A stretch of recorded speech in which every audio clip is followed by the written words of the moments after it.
तो कैसे हैं? क्वेश्चन सब बन रहा है। बस एक या दो क्लास हम लोग अब स्टार्ट करेंगे कैलकुलस ट्यूसडे से। मंडे या ट्यूसडे, कल या परसों से कैलकुलस स्टार्ट करेंगे। तो ठीक है, ट्यूसडे से कुछ क्वेश्चन है, देखा जाए। अच्छे क्वेश्चन हैं, नोट किए हुए हैं। डाउट एक या दो बच्चे ही क्वेश्चन पूछे हैं, उनका सॉल्यूशन किया जाएगा।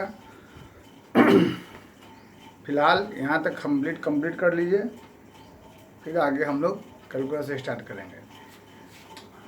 ठीक है, ये सब क्वेश्चन देखिए। इसमें से 3 क्वेश्चन तो पहले का है, पहला, छठा और 7वां।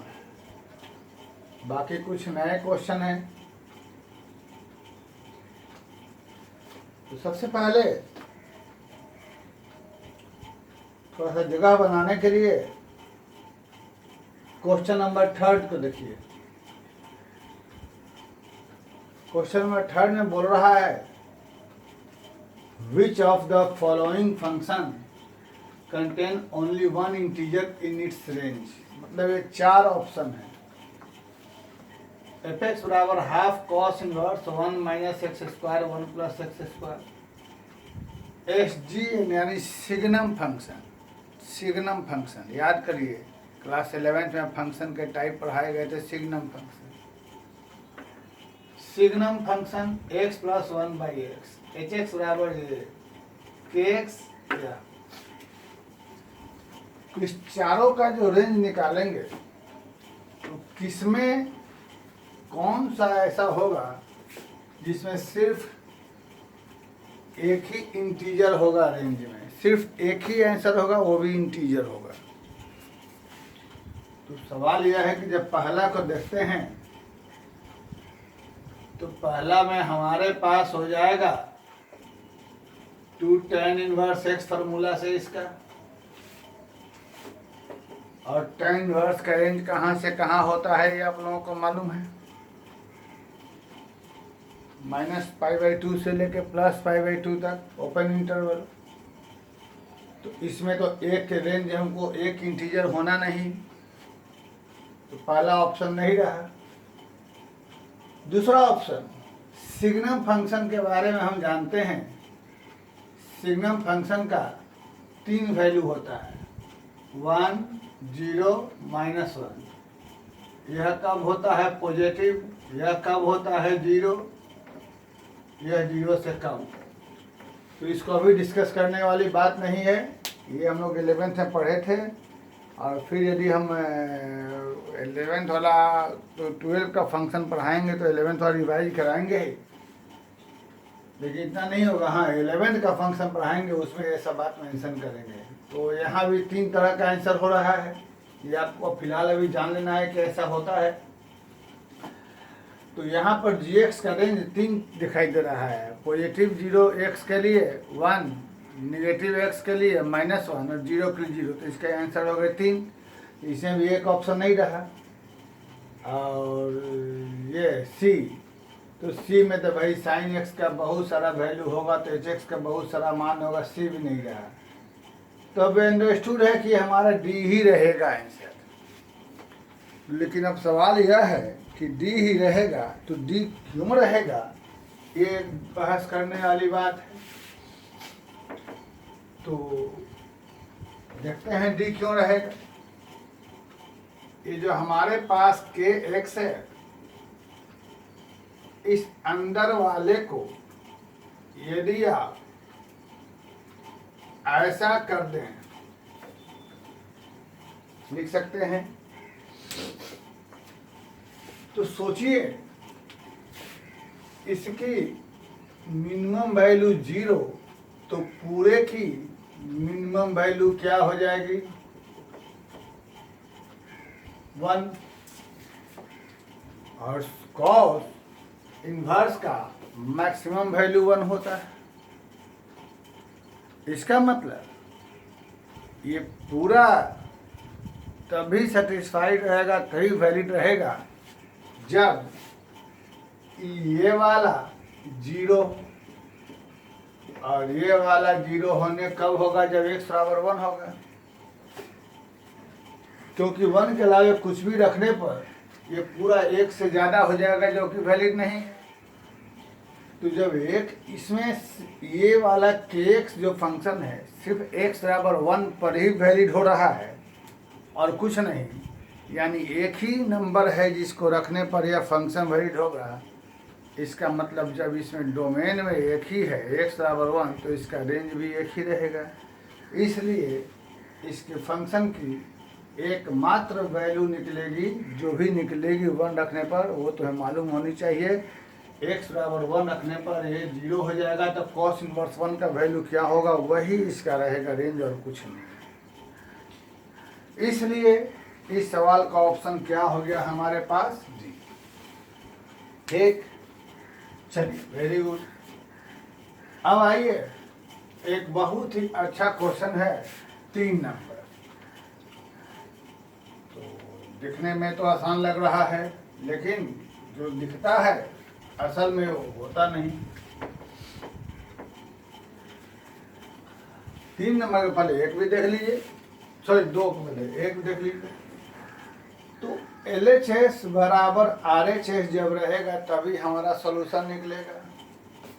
अब LHS में x हमारा डिफाइंड होगा किसके लिए, -1 से लेकर +1 के लिए, और RHS में x डिवाइड हो वो डिफाइन होगा -1 से कम और +1 से ज़्यादा के लिए। तो अगर हम नंबर लाइन पर आ जाते हैं तो LHS में हमारे पास ये वाला एरिया रहेगा, LHS सेटिस्फाई करेगा, और हमारा RHS 1 से ज़्यादा और -1 से कम के लिए सेटिस्फाई हो रहा है। तो इसमें ये पूरा इक्वेशन उसके लिए सेटिस्फाई होगा जहाँ LHS RHS में कॉमन मिल रहा है। तो दोनों में कॉमन हमको क्या मिल रहा है, खुद खोज लीजिए, एक -1 और 1। इसलिए इसमें कितने सोल्यूशन होंगे, x बराबर -1 और 1। Clear, okay. -1 एंड 1, -1 से 1 नहीं, कृपया आंसर में यह ना लिखेंगे -1 से 1, इसका मतलब -1 से +1, ये नहीं, ये वाला आंसर रहेगा -1 और only -1 and only 1, nothing else. अब आगे चलते हैं सेकंड नंबर पे।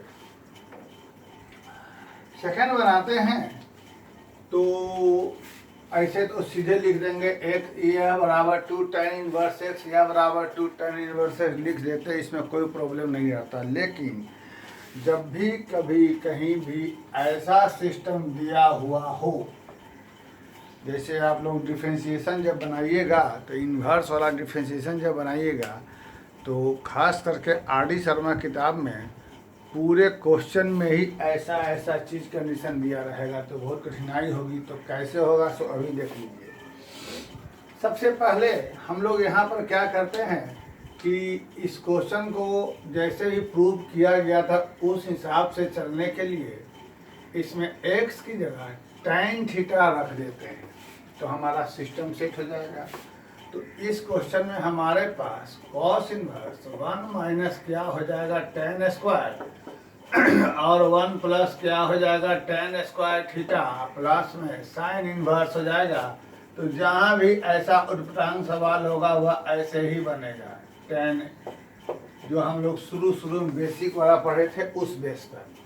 तो यहाँ से यह हो जाएगा cos इनवर्स अंदर में cos 2 theta plus sine inverse अंदर में हो जाएगा साइन 2 थीटा बराबर p।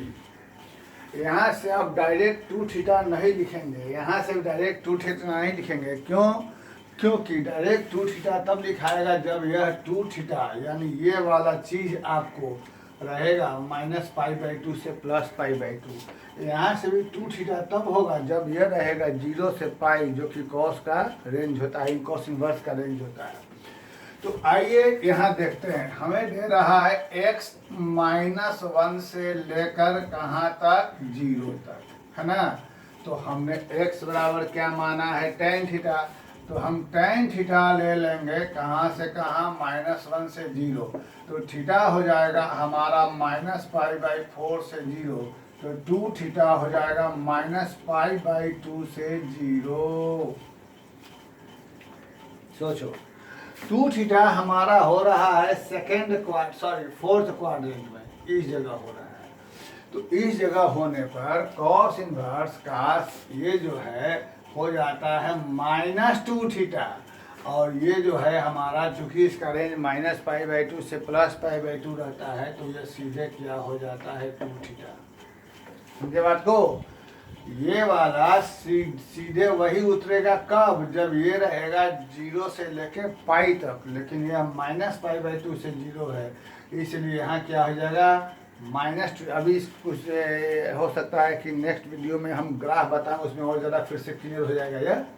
तो ये हो जाएगा -2 थीटा, और चूंकि साइन इनवर्स का रेंज -π/2 से +π/2 रहता है, और यह यहाँ पर उसी अंदर में है, इसलिए सीधे 2 थीटा रह जाएगा। तो यहाँ से गायब, और p बराबर क्या हो जाएगा 0। तो देखिए कहाँ आंसर बदल गया, आंसर बदल गया। अगर वही रहता 0 से 1, तो हमारा आ जाता है यहाँ 0 से π/2, तो उस केस में यह भी 2 थीटा, यह भी 2 थीटा, यहाँ 4 थीटा आ जाता। और 4 थीटा होने से थीटा की जगह क्या लिखते, tan इनवर्स x। तो हमारा आंसर क्या होता, p बराबर tan इनवर्स x। समझे। जब यह रहता 0 से 1, तो यह रहता 0 से 1, तो x रहता हमारा 0 से 1, तो tan थीटा हमारा हो जाता 0 से 1, तो ये हमारे थीटा हो जाता 0 से लेकर कहाँ तक, π/4। तो 2 थीटा हमारा हो जाता है 0 से π/2। अब इसका याद करें रेंज, इन्वर्स ट्रिग्नोमेट्रिकल फंक्शन का रेंज याद करें।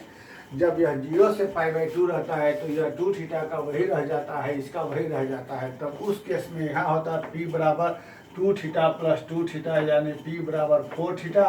और 4 थीटा का मान क्या होता है, यहाँ से tan इनवर्स x हमारे पास, इसका ये आंसर हो जाता है। तो यहाँ पर सिचुएशन बदलने से हमारा आंसर बदलेगा। ठीक है। विशेष किसी को डाउट होगा तो अभी हम ग्राफ बताएंगे 1-2 वीडियो में, अगले वीडियो में ग्राफ बताएंगे, उसमें बाकी सारा क्लियर हो जाएगा। ठीक है। तो फिलहाल इसमें ऐसा नहीं, इसलिए इसका आंसर वही रहेगा। अब आगे चलते हैं। ये फिलहाल हमारा पी का आंसर क्या हो गया, 0। ठीक है।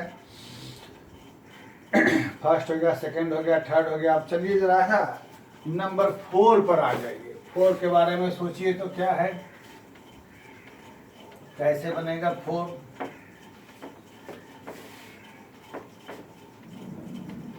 जल्दी करें, 4 पर आ जाएं।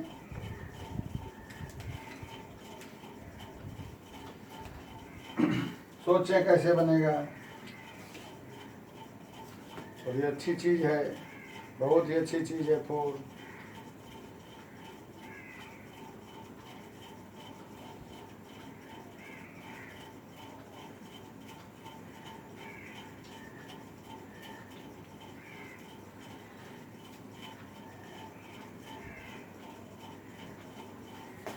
खोल दिया, कैसे बनेगा।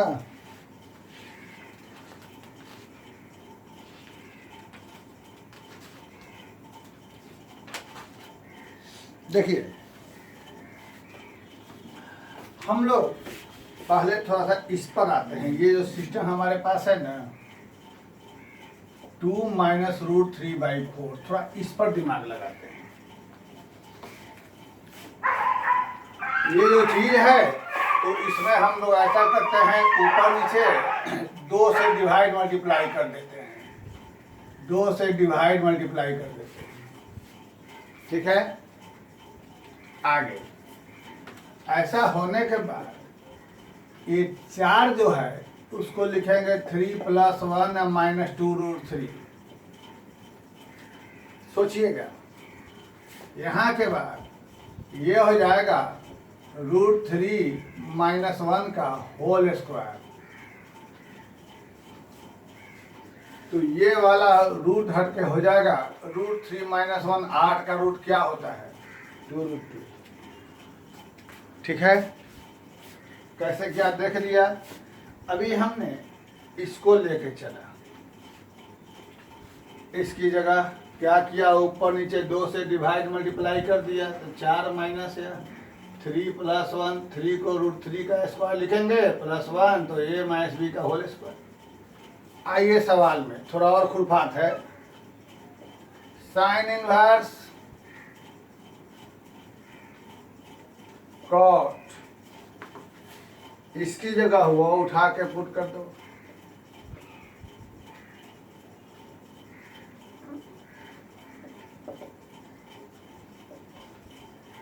प्लस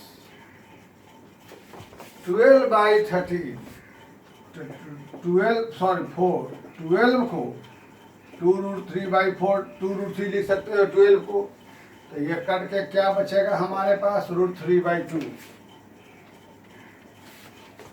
इस 12 की जगह 2√3 2 से कट के गया, और सेक को लिख दो कॉस इनवर्स में चेंज कर दो, नो प्रॉब्लम।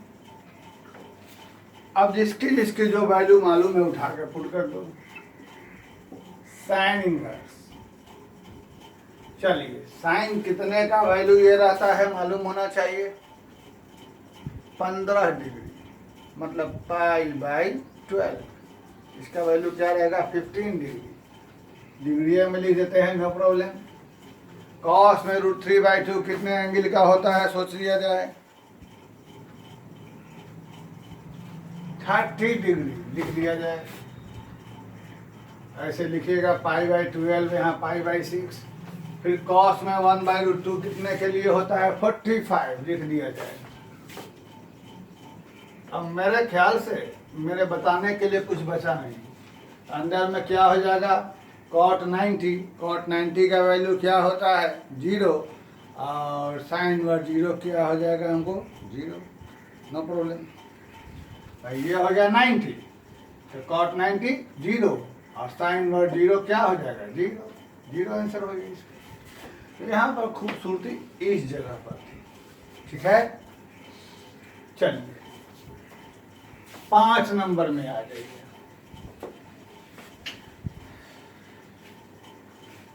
बहुत ही फेमस क्वेश्चन है, आसान क्वेश्चन है, इसको जनरली हम नहीं बताया करते हैं, लेकिन किसी ने पूछ लिया है तो बता देते हैं। आसान इसलिए है क्योंकि हमको x का वैल्यू निकालना है। तो जरा ये ध्यान दीजिए, sine inverse x plus cos inverse x बराबर π/2 ये होता है।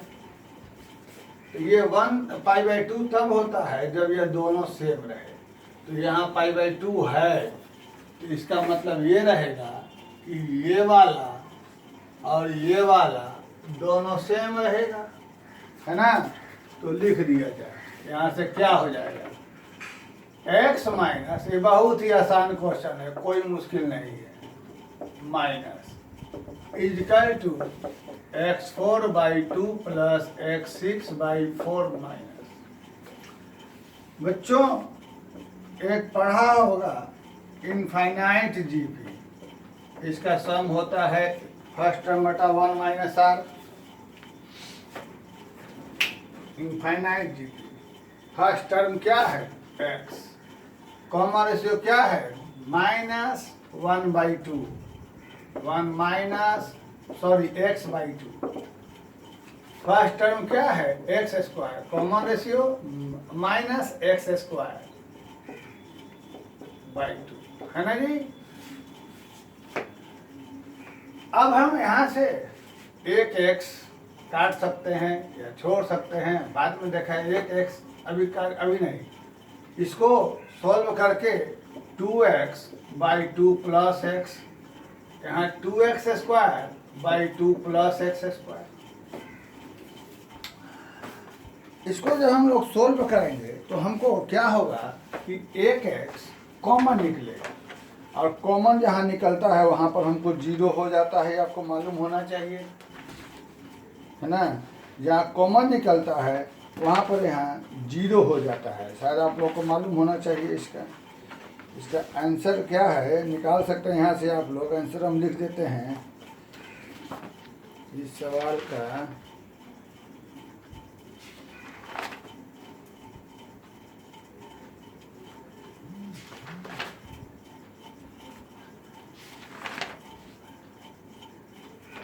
थोड़ी आंसर नहीं मिल रहा है, एक और ही बड़ा ही खूबसूरत सवाल मिला है, उसको भी लिखेंगे। इसका आंसर 1 आ रहा है। यहाँ से क्रॉस मल्टीप्लाई करके कॉमन नंबर निकाल के आपको 2 आंसर आएगा। क्या चीज? एक 0 और एक 1। अब 0 वैलिड नहीं माना जाएगा। क्यों नहीं माना जाएगा? क्योंकि वहाँ दे रहा है 0 से बड़ा, कंडीशन दे दिया है ना। इसलिए इसका आंसर सिर्फ रहेगा 1। आगे आप लोग बना लेंगे, कोई प्रॉब्लम नहीं इसमें।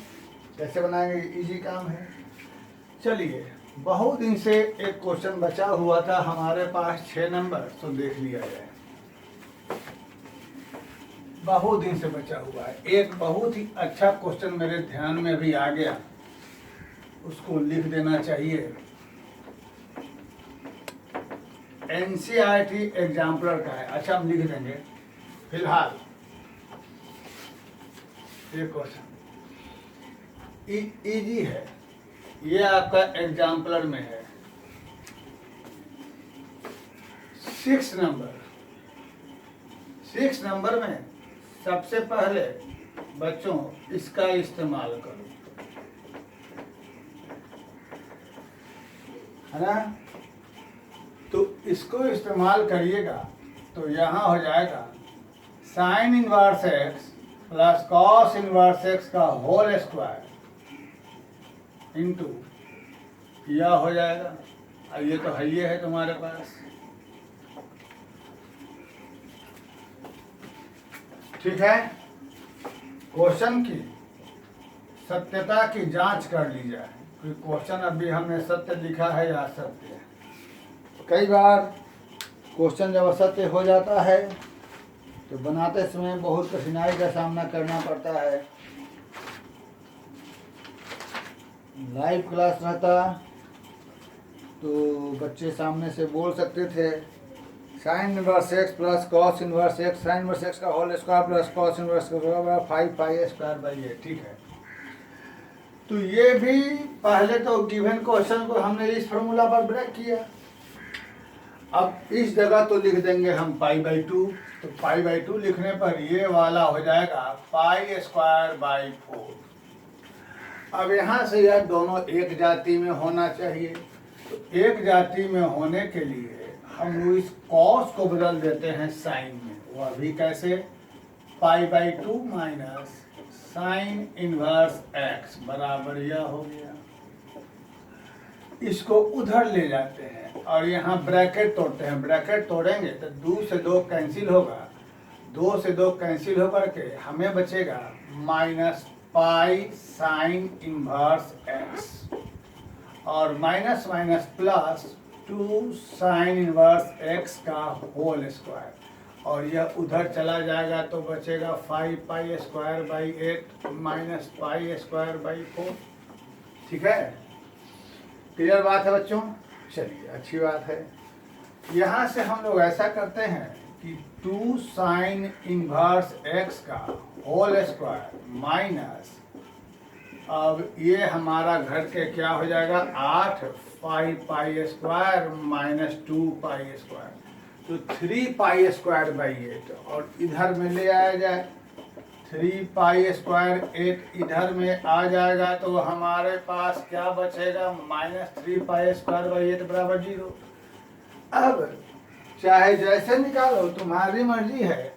फिलहाल हम डिस्क्रिमिनेंट रूल से साइन इनवर्स एक्स का क्वाड्रेटिक इक्वेशन में वैल्यू निकालते हैं minus b plus minus b square यानी पाई का स्क्वायर माइनस 4ac, तो 4 दूना 8ac, मेरे ख्याल से ठीक लग रहा है ac, और बाई हो जाएगा 2a, ठीक है ना।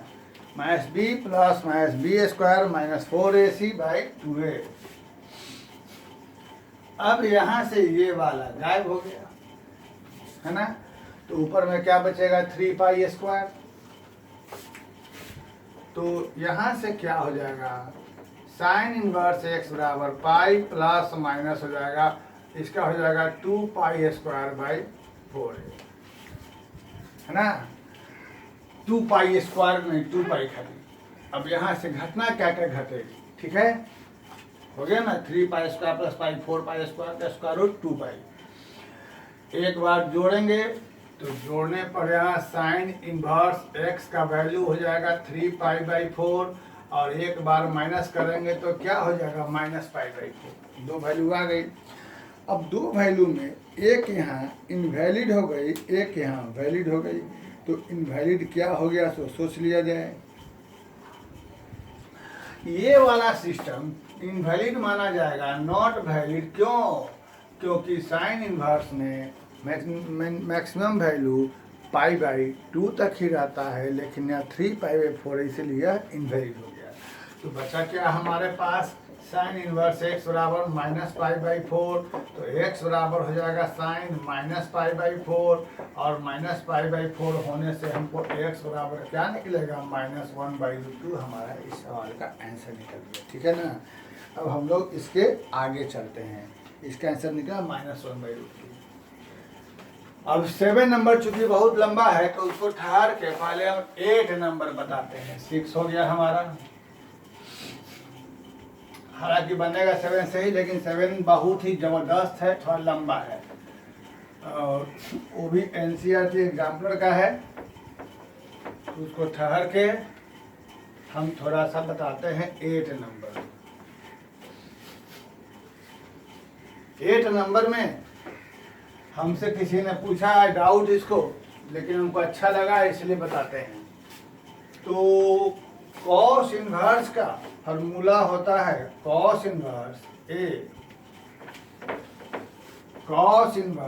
ए प्लस कॉस इनवर्स बी बराबर cos inverse a b minus under root 1 minus a square 1 minus b square. अगर यहीं पर हो जाएगा बीच में माइनस तो यहाँ हो जाएगा प्लस। ये फॉर्मूला हम लोगों को मालूम है। तो इस सवाल को देखो, इस सवाल को देखने में अगर यहाँ पर ए है तो ए वाले को इधर ला दें और बी को इधर ला देते हैं, तो हम सीधे क्वेश्चन के बाद सीधे वही चलते हैं। Cos inverse A by x, उधर वाले ए को जब इधर लाएंगे तो हमारे पास कॉस इनवर्स 1 बाई ए हो जाएगा, है ना। कॉस इनवर्स 1 बाई ए, इस बी वाले को उधर ले जाते हैं तो हमारे पास cos inverse b by x plus cos inverse क्या हो जाएगा 1 बाई बी हो जाएगा, ठीक है, ठीक है।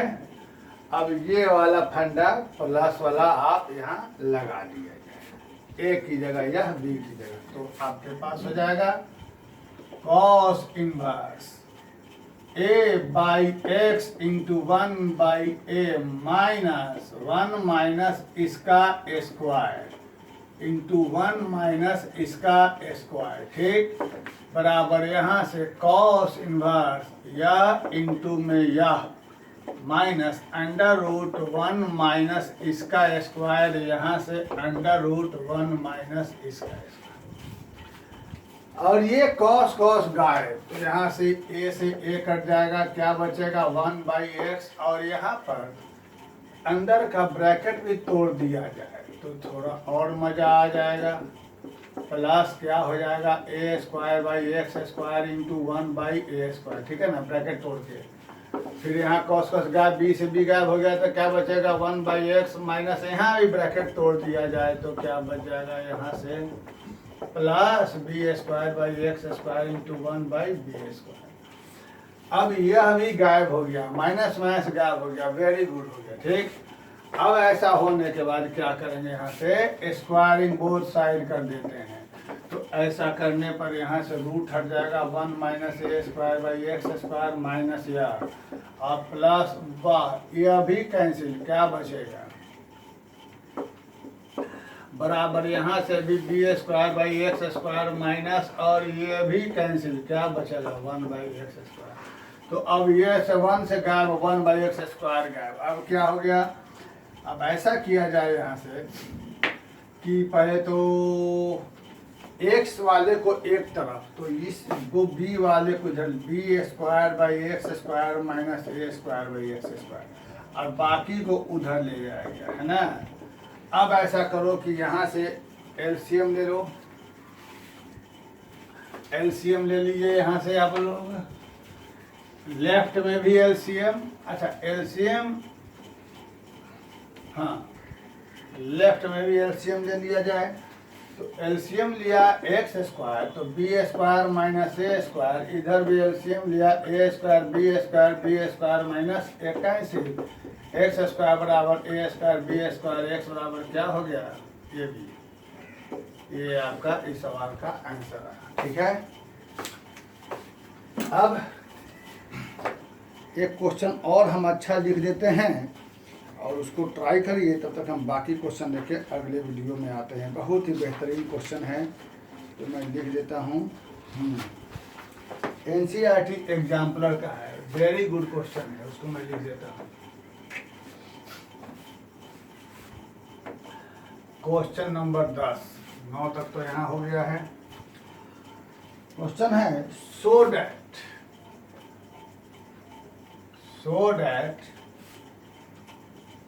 tan half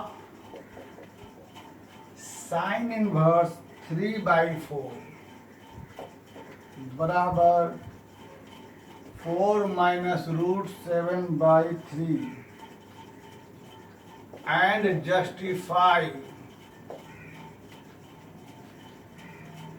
why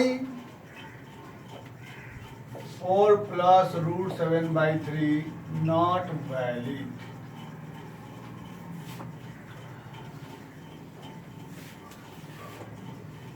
मतलब इसके दो आंसर निकलेंगे, एक यह, तो ये होगा यह नहीं, क्यों, इसको जस्टिफाई करिए। तब तक हम बाकी क्वेश्चन अगले वीडियो में लेके आते हैं, ठीक है। Thank you.